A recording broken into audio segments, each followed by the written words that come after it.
তো বন্ধুরা 2026 FIFA world cup কিন্তু শুরু হয়ে গেছে আর প্রথম ম্যাচে মেক্সিকো রাশিয়াকে 2 গোলে হারিয়ে তাদের অভিযানও শুরু করে ফেলেছে। আজকে আমি কথা বলবো 2026 ফিফা ওয়ার্ল্ড কাপের অন্যতম টিম ক্রিস্টিয়ানো রোনাল্ডোর পর্তুগালকে নিয়ে। আর এই ওয়ার্ল্ড কাপে পর্তুগালের কিন্তু পারফরমেন্স আহামরি কিছু নয়। দেখো 1930 সালে ওয়ার্ল্ড কাপ শুরু হয়েছিল ঠিকই, কিন্তু পর্তুগালের কিন্তু কোয়ালিফাই করতে লেগে গেছিল 36টা বছর। মানে 1966 সালে তারা তাদের প্রথম ওয়ার্ল্ড কাপ খেলেছিল আর এই ওয়ার্ল্ড কাপে তাদের পারফরমেন্স সবচেয়ে ভালো হয়েছিল।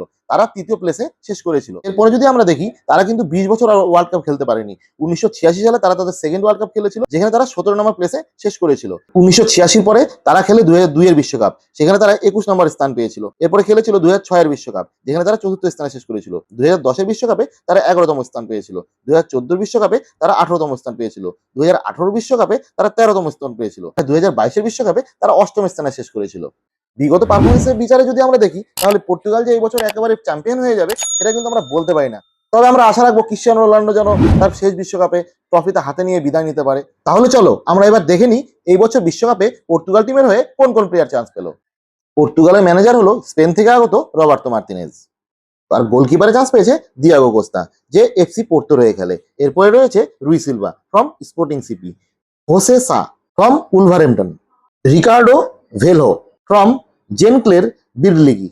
এরপর আসি ডিফেন্ডারে জায়গা করে নিয়েছে রুবেন ডিয়াস, যিনি ম্যানচেস্টার সিটির হয়ে খেলে। Goncalo Inacio from Sporting CP, Tomas Araujo from SL Benfica, Renato Veiga from Villarreal, Nuno Mendes from PSG, Matheus Nunes from Manchester City, Diogo Dalot from Manchester United, Joao Cancelo from FC Barcelona, Nelson Semedo from Fenerbahce. মিডফিল্ডারে জায়গা করে নিয়েছে ভিটিনা, যিনি কিনা PSG রয়ে খেলে। এরপর রয়েছে Ruben Neves from Al Hilal, Samu Costa from RCD Mallorca, Joao Neves from PSG. এরপর রয়েছে পর্তুগালের মিডফিল্ডের অন্যতম ভরসা Bruno Fernandes from Manchester United, Francisco Trincao from Sporting CP. জায়গা করে নিয়েছে ম্যানচেস্টার সিটি তথা পর্তুগালের আরেক দুর্ধর্ষ মিডফিল্ডার বার্নার্ডো সিলভা।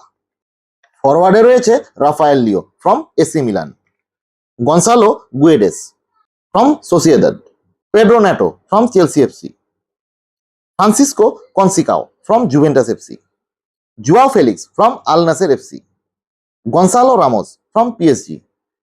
এবং সবশেষে জায়গা করে নিয়েছে 41 বর্ষীয় বর্তমানে আল নাসের এফসির হয়ে খেলা পর্তুগাল তথা বিশ্বের অন্যতম ফরওয়ার্ড ক্রিস্টিয়ানো রোনাল্ডো।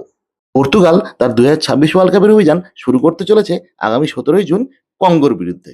ভারতীয় সময় রাত 10:30 থেকে সরাসরি সম্প্রচার করা হবে। পর্তুগালের দ্বিতীয় ম্যাচ রয়েছে আগামী 23 জুন উজবেকিস্তানের বিরুদ্ধে। এই খেলাটি রাত্রি 10:30টায় অনুষ্ঠিত হবে। পর্তুগাল তার গ্রুপ পর্যায়ে শেষ ম্যাচ খেলবে কলম্বিয়ার বিরুদ্ধে, যে খেলাটি ভারতীয় সময় ভোর 5টায় শুরু হবে। তো বন্ধুরা, তোমাদের কি মনে হয় পর্তুগাল কি এবছর পারবে তাদের প্রথম ট্রফি হাতে ক্রিস্টিয়ানো রোনাল্ডোকে বিদায় জানাতে? তোমাদের মতামতটি অবশ্যই কমেন্টে জানিও। আর ভিডিওটা ভালো লাগলে অবশ্যই কমেন্ট করে দিও। আর তোমরা যদি এই চ্যানেলে নতুন হয়ে থাকো, অবশ্যই চ্যানেলটিকে সাবস্ক্রাইব করে দিও। দেখা হচ্ছে পরের ভিডিওতে। ভালো থেকো, সুস্থ থেকো।